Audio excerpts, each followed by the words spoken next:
simple Bluetooth connection could shatter my whole life. In fact, everything started on a completely ordinary Tuesday afternoon. The kind of day you never expect will be etched into your memory like a knife piercing your heart. April 16th. I remember it clearly because it was the day before the monthly bills were due. Like every month, I was going over the family budget. I'm Brian, 39 years old, and I've been married to Mary for 11 years. Our marriage, or at least what I thought, was a stable example. Nothing flashy, not too glamorous, just peaceful. Or so I thought. Mary had a habit of going to book club every Tuesday evening. She said it was a way to nurture her soul and connect with other women. As for me, I usually stayed late at the office to finish up whatever tasks were still hanging, but that day the company's server crashed, so everyone got to leave early. It was 2:30 p.m., and I sat in my car, thinking I might as well make a trip to Costco for toilet paper, coffee, and a few snacks Mary liked. The usual little things in marriage, you know. I turned on my phone, opened Spotify, and searched for the podcast Carl had recommended about investing. In a distracted moment, I hit connect Bluetooth. But instead of connecting to my car like usual, my phone picked up a signal from Mary's Highlander. At first I was confused. Her car was supposed to be at Rita's place, her friend where they had book club. But the sound coming from the speaker froze me in place. Laughter, Mary's voice. It wasn't the forced laugh I was used to hearing. It was a real laugh, easy, comfortable. Then a familiar male voice chimed in. Diane. Diane, my best friend from college. The guy who stood by me when I proposed to Mary. The guy who slept on my couch for months after his divorce. I was paralyzed. He really doesn't know anything, Mary's voice came through, followed by a soft laugh. Brian thinks I'm at book club, and he thinks I'm at a financial conference in Cleveland. Yeah, he trusts too much, just like when he almost got caught at your sister's wedding. But it's fine.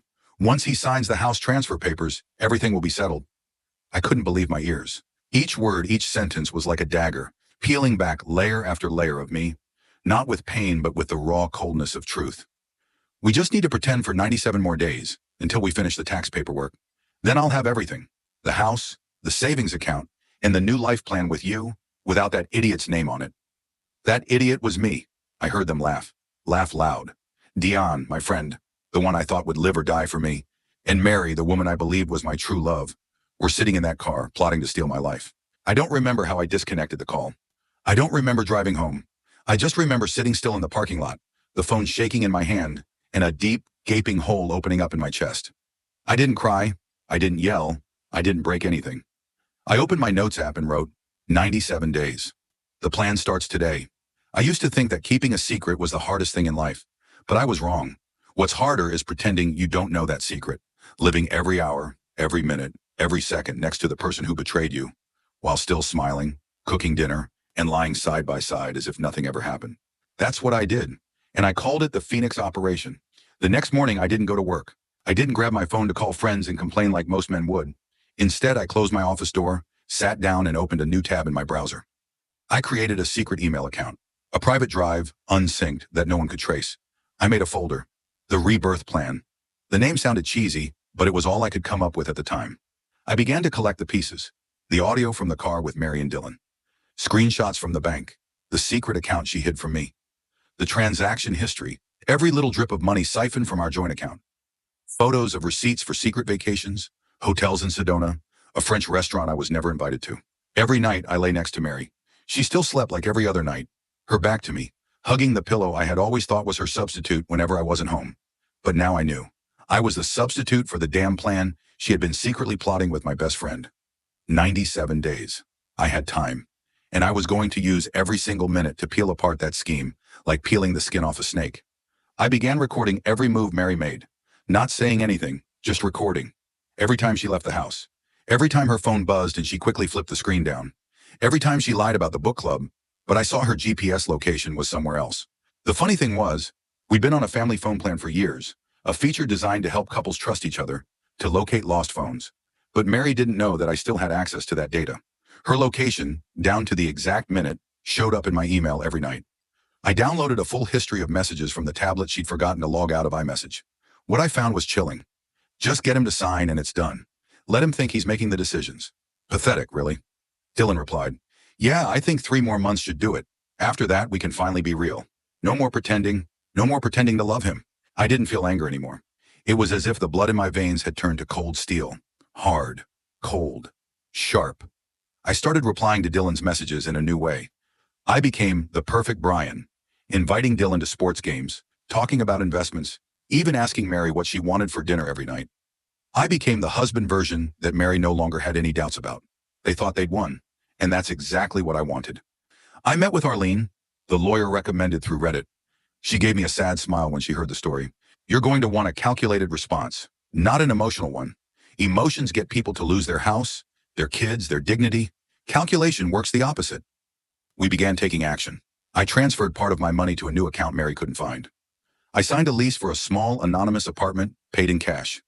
I bought an encrypted USB drive, storing all the evidence in 3 places: Dropbox, an anonymous Google Drive, and a hard copy hidden in a drawer at the office. Then I talked to Mary about taxes. I think if you have the house in your name, it might help save on taxes. You're self-employed, right? As for me, I'm good. Who owns it doesn't really matter. She smiled, a smile I hadn't seen in a long time, because she thought her plan was almost done. She started suggesting things like redesigning the bathroom, planning for early retirement, and investing in real estate. I nodded, listened, like the clueless fool, just like they thought. I intentionally left a few documents forgotten around, like financial statements, some notes about the house transfer. She bit. I saw her sneaking a glance at my phone while I was in the shower. I also noticed her changing the iPad password, but it was too late. I already had what I needed. I had a special delivery service send a bag of documents to her office right at 2 p.m., the exact time she thought she'd be meeting to finalize the house transfer. I also arranged a goodbye dinner with Dylan that night, not to celebrate, as he thought, but to put the final nail in the coffin. There was only one final step left, the step I would take the next morning, day 98. I never imagined my life could be divided by a simple Bluetooth connection, and now there's just a thin line between who I was, yesterday's husband, the perfect man, the trusted best friend, and who I am now, the man who knows that everything around him is a setup, designed to push him to the sidelines. Day 98 had come. No one knew but me.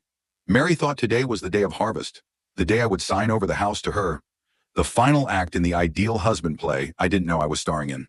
Dylan, no doubt, was somewhere, sipping wine, thinking about which room he'd claim in this house. And I, sitting in the car, held tightly to a USB drive containing over 3 gigabytes of evidence.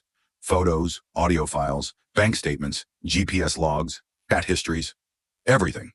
At 9:47 a.m., I stepped out of the car, standing in front of my lawyer Arlene's office. The woman who never smiled, but her eyes lit up when she saw me. She knew I was ready. We'll begin the second phase of Operation Phoenix, I said. Are you ready? Arlene asked, gently placing a stack of papers in front of me. I signed. The divorce petition, the urgent court order to freeze assets, the request for a financial fraud investigation, the revocation of all legal powers of attorney for Mary. Each signature felt like a nail in the coffin of their little dream. She smiled softly. This move will keep them down for good. 10:32 a.m. I left the lawyer's office, heading straight for the bank. When I walked in, Trevor, the branch manager, recognized me immediately. He nodded with a special respect. Maybe it was rare for them to witness a man calmly request to freeze all joint accounts while holding full evidence that his wife embezzled money to run off with his best friend. 11:15 a.m., I stood in front of Mary's mother's house. This tiny woman had once held my hand at our wedding and said, "Thank you for loving my daughter." Now, as I handed her a copy of the email Mary sent to Dylan, she just stood there wide-eyed and started crying. I didn't blame her. She was part of the act too, but maybe she was the most deceived audience member. 12:43 p.m., I returned to the home I'd shared for over a decade. Everything was the same, but to me, it no longer felt like home. I sat at the kitchen table, the place that had once been the heart of the family, and placed 3 envelopes there. One for Mary containing the divorce papers and an asset analysis with the note, "I've known everything since day one." One for Dylan, with just a copy of the audio recording from the car conversation I overheard via Bluetooth. And one for me, containing the letter I'd written to myself on day 1 of the Phoenix operation. A reminder, don't let them make you forget who you are. 1:58 p.m., I left the house. Mary was probably thinking I was rushing to the tax appointment, where she would sweetly sign the transfer papers for me, unaware that I had canceled the appointment the day before. Instead, at exactly 2 p.m., she received a text message. "Thank you for the last 97 days. You played your part well, but the show ends here." Less than 5 minutes later, my phone started ringing off the hook. Dozens of missed calls and messages that started with, "What are you talking about?" turned into, "You know, don't you?" And finally, "Please don't do this." I turned the phone off. 6 p.m., I was sitting in my new apartment, a small place, with no history, no lies. On my laptop screen, there was an email from Dylan's lawyer. He wanted to settle quietly. He was willing to voluntarily relinquish any contested assets if I stopped publishing more documents. Poor guy, he thought I was doing this for my reputation. No, I was doing this to reclaim the truth. That night, for the first time in 3 months, I slept soundly. And in my dream, I saw a house burning. But this time, I didn't try to put out the fire. I stood there watching the flames burn brightly and smiled. I woke up at 5:02 a.m. Not from a nightmare, not from stress, but because of a luxury I hadn't remembered I could reach. Peace. No one beside me pretending to sleep to avoid the truth. No more unfamiliar perfume lingering on the collar of someone I had trusted. No more the shadow of a close friend weighing down every moment I once thought was friendship. It was just me, and the soft light from the balcony of my new apartment, the one I moved into after everything fell apart. Or rather, after I deliberately tore it down to rebuild from scratch. Yesterday, after 97 days of planning, hiding, and wearing a mask like a seasoned performer, I finally did what no one thought I would. I left before they could push me out. When Mary walked into the tax office in the dress she picked from the New Life Amazon wish list, she probably still thought she'd put on a sweet farewell act once all the papers were signed. Instead, she was handed an envelope by Arlene, my lawyer, and inside was the signed divorce papers, a request to freeze assets and investigate illegal transfers, and a copy of the recording from the fateful Bluetooth day, where she and Dylan called me the poor fool. At that exact moment, the text I sent from my new apartment went through. Your new life has just begun, but not with that house, not with my money, and definitely not with my silence. Dylan. He tried calling me at 2:16 p.m. The last message I got from him was, "We can handle this like men." No, Dylan. Real men don't sneak around with their best friend's wife while still playing basketball every Friday night. I didn't reply. Instead, I sent the recording of his voice talking about taking the house to avoid taxes to a friend of mine at the financial inspection department. He wanted to use me as a legal tool. He didn't realize he was stepping into a game I set up from day one. Mary texted me at 9:41 p.m. A wall of text longer than an A4 sheet. Apologies, promises to make things right, and tears drawn out in words. I didn't read it all. I didn't need to know why she did it. The reason doesn't change the outcome. The simple truth is, she chose to lie instead of being honest, to betray instead of save, to take instead of build. This week I met up with Andrew, my older brother. We sat at the usual bar drinking the same old beer. He asked, "How do you feel now?" I thought for a moment, then answered, "I feel free. Not happy, not yet, but free. And that's a good enough start." I sold the house, the one they thought they'd take from me as a reward for their betrayal. The money after the asset split, I didn't touch much. I moved it into a small scholarship fund named after my grandfather, who used to say, "If your life falls apart, make sure you're the one to knock it down first, then choose a new brick to build it back up." Dylan lost his job after an anonymous email, someone who definitely wasn't me, sent the recording of the conversation about tax fraud to HR. Mary is still living with him, according to what I hear from mutual friends. But rumors say they're no longer sharing a bed. When you build happiness on lies, no matter how soft the mattress is, it won't help you sleep soundly. And me?